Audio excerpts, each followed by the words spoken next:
j'aimerais parler de la transaction de Capri. Donc, on a la Ville de Montréal qui devient tout à coup une compétitrice dans le marché du multilogement et qui vient prendre une part de marché de 717 unités, 31 immeubles sur une transaction de 103 800 000 à 145 000 la porte dans le secteur NDG. Le secteur NDG, on le sait, c'est un secteur qui a besoin de logements sociaux abordables. Il y a beaucoup de petits logements NDG, il y a beaucoup d'immeubles qui sont désuets aussi. Fait que la question qu'on se pose ici, c'est une transaction à 145 000 de la porte de la Ville de Montréal. On sait que la Ville de Montréal va venir redresser ces actifs-là, faire des rénovations importantes et les remettre au code. Ça fait partie du modus operandi de la Ville à travers la CHTM et aussi la OHMH.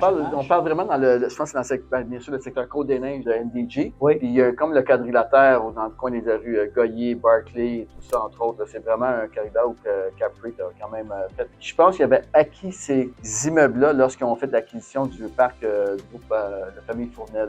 Là, peut-être une dizaine d'années. Exactement. Fait que là, détention 10 ans. Et là, Capri, qu'est-ce que les choses se sont passées? Bien, ça retarde de 2023. À ce moment-là, Mark Kenney de Capri fait une annonce, dit « Je vais vendre 500 millions d'actifs au Canada. » Benoît Doré de la Ville de Montréal dit à Kenney, mais écoute, si tu veux les vendre, nous, on peut te les acheter de gré à gré. On est ouvert aux conversations, mais appelle-nous. Et là, il y a une mise en marché qui est faite. Et là, la Ville de Montréal décide, au mois de décembre, d'exercer son droit de préemption pour protéger en totalité l'acquisition de ces actifs-là. Mais ce qui est intéressant, c'est Benoît Doré a dit, hey, écoute, on est prêt à travailler avec toi, appelle-nous. Mais dans le modus operandi des deux entités juridiques, ils ne peuvent pas vendre directement un à l'autre. Donc, ils doivent passer par un processus de choses qu'ils ont fait.